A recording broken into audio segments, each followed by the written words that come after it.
Great, thank you so much for this wonderful introduction. And I hope I won't disappoint, but I think I might, because I don't know anything about photography, really. So this is going to be my challenge here. Nevertheless, though, I do think there's some really interesting connections to be made, and hence I hope also that's why they invited me, indeed, to talk about some parts of my research, at least. And the part that I'm going to be talking about is documentation. And as you probably better know than I do, the role of photography in documentation is ambiguous, right? The need to address the core of the artwork when you document something, but also the role of photography as art. So that relation between photography and documentation is quite fraught. And my colleague, Katrina Sluis, is much better in explaining what that means. So as she explains here is, and I quote, "What is captured in the art in the act of photographic documentation?" This has always been something of a troubling question, particularly when documenting art. Two forms of mediation, the artwork on the one hand, the photograph on the other, collide and produce a visual record in the form of a negative or digital image file. In this meeting between artwork and camera, the artwork's iconicity is emphasized while the photograph is rendered transparent, delegating the role of invisible carrier or a container of visual information. And similarly, when discussing the value of photography in relation to images from artist studios, in a current exhibition that I recently saw in Whitechapel Gallery in London, one of the authors in the exhibition catalogue, Dawn Aids, mentions that its documentary is complicated, though, is evident. Images are simultaneously appreciated as records and absorbed as myth. So these discussions, for me, really question the tension in photography between it being a recording mechanism and the value of photography as art. However, as I mentioned briefly, today I want to focus on how the documentation of digital art actually complexifies this relation. While taking into account this tension that appears, I will also problematize today the documentation itself, asking how the static 2D representation of an image can represent the dynamic art forms that it actually captures. While this may seem indeed sort of paradoxical, I will also show how static documentation can become performative and networked when it's in part of the internet. In this environment, as a networked image, documentation then starts to represent more accurately the dynamic nature of the art it also presents. So I'll go through two examples, and the first one is a project by Olia Lialina and Dragan Espenshit called 1 terabyte of kilobyte H, which they started in 2013 and is actually an ongoing project. It started after they heard about the closing down of GeoCities. Now, GeoCities was a free web hosting service that was founded in July 1995 online on the web. And it soon emerged as one of the most popular and inhabited places on the web, and remained so basically until the end of the 90s. And so at the height of the peak, in a way, of the dot-com fever, those of you who might still remember those days, January 1999, Yahoo bought GeoCities. But rather quickly, GeoCities also became synonymous of like old-fashioned aesthetics, bad taste. You don't really want to have anything to do anymore with GeoCities. It was also the time when people drifted to other social networks. So finally, after a couple of years of trying, in April 29, Yahoo announced that it was actually shutting down GeoCities. It gave all these accounts holders 6 months to retrieve their data, to capture whatever they could, and then everything would be down and wouldn't be accessible anymore. Now, during these months, the archive team, an organization of mostly volunteers from the US, managed to rescue almost 1 terabyte of GeoCities pages. And today, 1 terabyte is not so much anymore as it once was. So in 6 months, and with about 100 volunteers, they managed to grab as much as they could. And they released a year later, marking the first anniversary of GeoCities closing on October 26 in 2010, they released this torrent file. And it consists of approximately 1.2 million accounts. It's an approximation because no one actually knows how many accounts are still there. No one has unpacked it and started counting the accounts. Quite an undoable task, I would say. So as a symbol of this amateur web, Ollia and Dragon, interested in online amateur design and culture, came up with the idea to redistribute the GeoCities homepages through the net. And this was done in different ways. An automated Tumblr site that they set up and updates every 20 minutes, and still today it's updating every 20 minutes a new screenshot. So I made this screen grab of their Tumblr page yesterday. And it's an ever-growing series of GeoCities front page screen captures. They also have a dedicated website, a blog, called 1 terabyte of kilobyte age, where they analyze some of the specifics of GeoCities and amateur culture more widely. Here, perhaps interesting indeed, is I think it's a couple of years ago that Ollia found out, like, in the GeoCities world, there were a lot of dogs.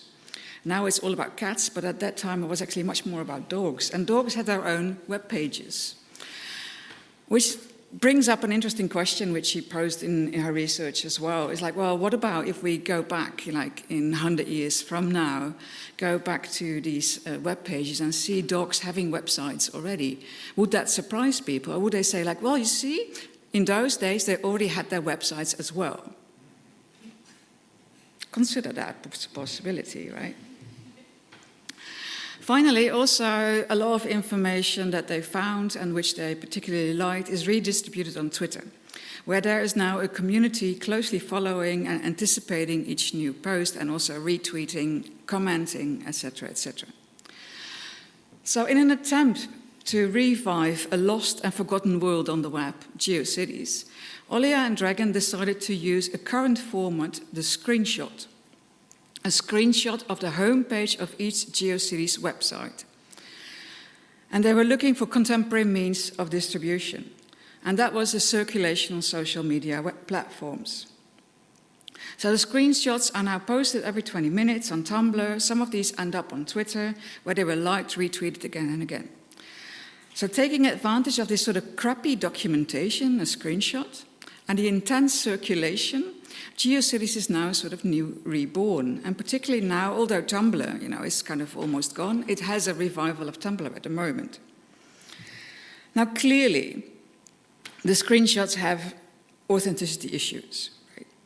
As also acknowledged by them. But this is, I would say, greatly outweighed by their accessibility and also, therefore, their impact. Now, as Dragon mentioned, and why they choose indeed for the screenshot and their whole idea of circulation through social media, is that digital culture is mass culture, and it's more about practices than objects. In order for artifacts to survive culturally, they need to become useful again in contemporary digital culture. Content that is isolated, decontextualized, and shuffled around in databases of social networking sites is the main form of communication. To be useful, an artifact has to work as a post. It has to become impartable and be brought into a format that is accepted everywhere, and that is a screenshot. So shifting this focus from the conventional method of restoration of the content and objects, Lealina and Dragon opted for the circulation of documentation by generating screenshot. And by refusing to reduce URLs, neighborhoods, and the web ephemera to a set of data points, or addressing the scale of this terabyte ruin in a way by using tools of data visualization, machine vision, name it, they subjected this archive to a socio-technical performance that required a sustained daily engagement. They're daily still looking through all this, what has happened. But also on their part, but also on the audience part. And it's continuing. By accepting this loss, in a way, but embracing the generative and circulation conditions of the web, 1 terabyte of kilobyte age shows how documentation and amateur preservation can spawn new forms and interpretations. at times pushed forward by human users, at others by Twitter bots, because Twitter has a lot of bots that also help you circulate your messages. In this way, the project could be described as a carefully designed mass reenactment, demonstrating how visual documentation can be made performative once propelled by its users and the platforms that are used in this case. So while the documentation reflects merely a sliver, in a way, of the experience, what was once was GeoCities, when networked, it becomes a sort of processual state in which users' interactions are driving the experience. So here the screenshot, quite a meaningful singular image, become actually meaningful when it's used. Once part of other screenshots, other users, the performance forms a socio-technical network and can point to signs in and outside of its social-cultural context. So in a sense, the performance resembles this sort of social technical structure that was also present in GeoCities, an intricate network of different topics and multiple visions developed and distributed or discontinued by its users. So this project, to me, also addresses the question of how to document art that is itself a form of expanded documentary practice, in which the doing documentation blurs the practices involved in art making, documenting, archiving, distributing, sharing, and using. So it encourages the changing value of documentation. So instead also of seeing performativity in a way as a sort of representational or descriptive act, the dynamics of circulation here shed new light on the question of documentation, resituating its key meaning by prioritizing the methods of presentation and curation over preservation and conservation.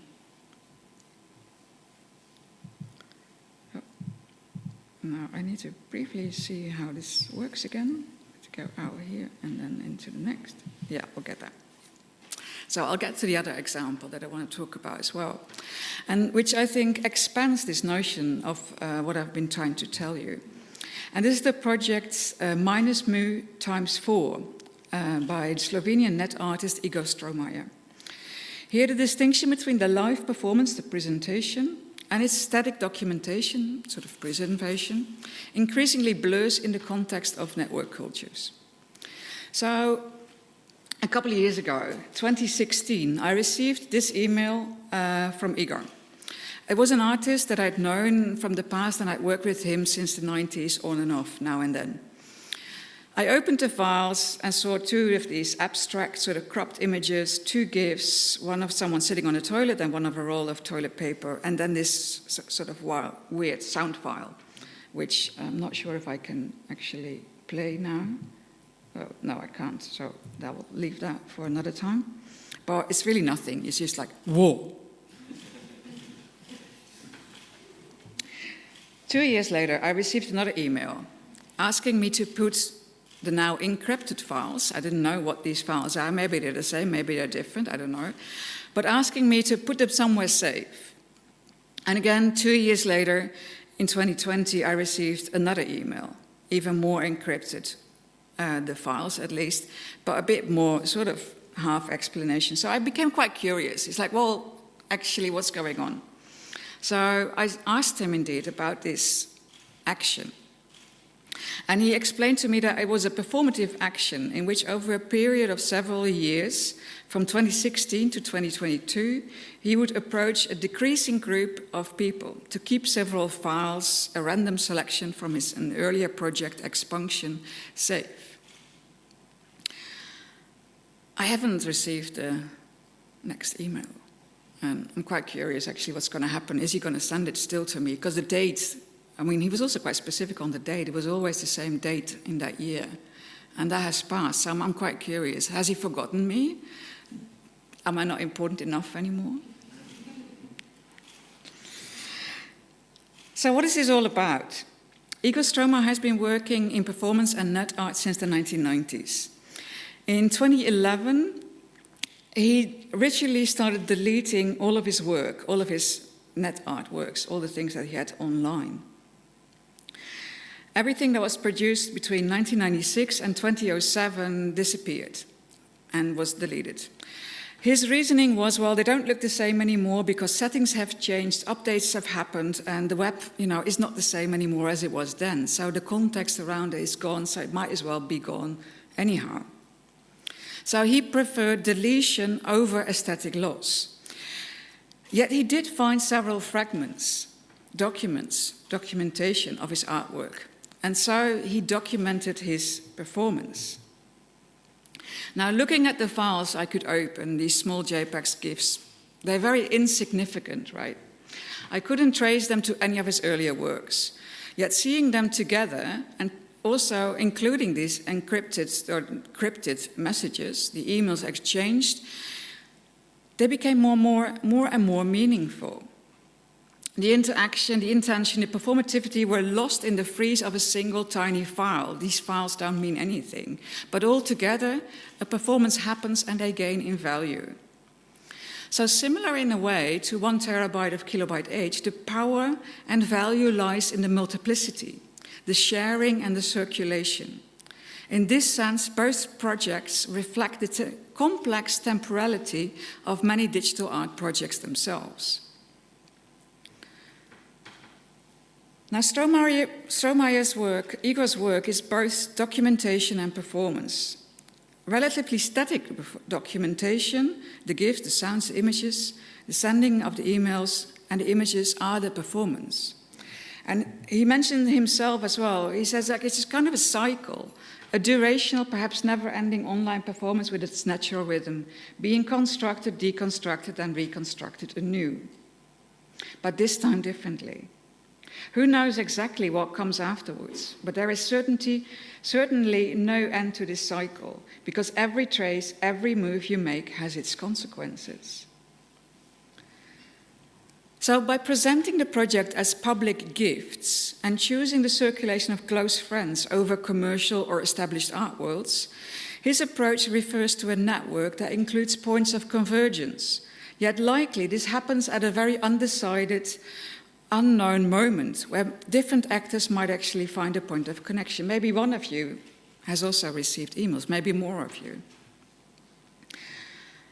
The roles of artist, audience, curator, and conservator are allowed and sometimes also encouraged to merge, leading to various and multiple narratives and solutions. Now, whereas documentation is often seen as a sort of derivative of an artwork, a performance, as part of this network, as part of this internet, documentation becomes a networked image that functions simultaneously as a live performance, a new project, and a document. So considering documentation as an important aspect of the process, which can be as creative and as challenging as the live event, it can also be thought as a form of a dialogue, a reflection and a response, which can be used both as a document containing tacit knowledge and as a tool in a creative process.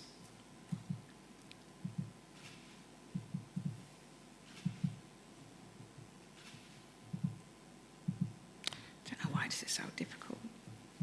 Anyway, here we go.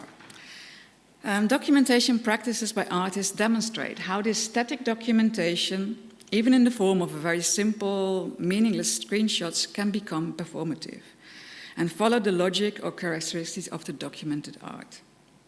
In many cases, such documentation may become part of an existing art project, a new art project, or suggest art projects that are yet to be defined.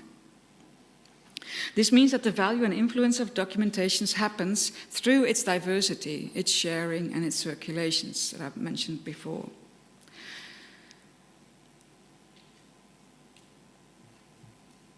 I will briefly go a bit faster, I think. Another area which I think is quite interesting in this aspect is how users become involved, right? So next to artists, visitors add this other dimension to this circulation. And as mentioned again by Katrina, rather than archives, conservation records, museum catalogues, photographic documentation has found new life and agency on social media platforms. The relation between the art object and its documentation is now eclipsed by the relations between the artwork's documentation and its audience. Indeed, I think, I agree with her. Visitors to the museum provide another dimension to the documentation and its performance. Visitors document their experience and make it part of the online circulation of images by sharing it on these online social media platforms. So documentation becomes part of identity construction for those that post it. It enters an intricate system of likes, reposts, algorithms, bots, and other humans that all validate and evaluate the documentation. And this is a screenshot of my Instagram feed from Jonas Lund, indeed saying, like, well, look what happens. Yeah, someone is reposting my work. It was 2 years ago that I made this screenshot. And I was scrolling my Instagram feed in a moment of procrastination, so as one does. And, well, of course, always on the lookout for any documentation efforts. I noticed how Jonas's Instagram post, which he posted just a few weeks before, was very interesting. And I had just about around that moment also, I needed to give a presentation like I do now here about documentation efforts. It was part of the project that was funded by the AHSC, Documenting Digital Art. And it was a sort of interim sort of starting point of, well, what is documentation? How can we think about this? So I was like, oh, it's a good, example, and let's see what we can do with that in the presentation. A day after, Katrina, also part of our research group, sent me the same image, also a screenshot of her Instagram feed, and just now slightly different timing, but you can see indeed also what is really interesting to me, that they have become two different screenshots of the same screenshots of other people's screenshots. So she says indeed, and I sent her my screenshot at the same time, of course, back to her. It's like, well, hey, I beat you to it. I was earlier than you were. And so she responds to me. It's like, oh, Meta, audience documentation of artist documentation of audience documentation. So where do we go from here? Thank you very much.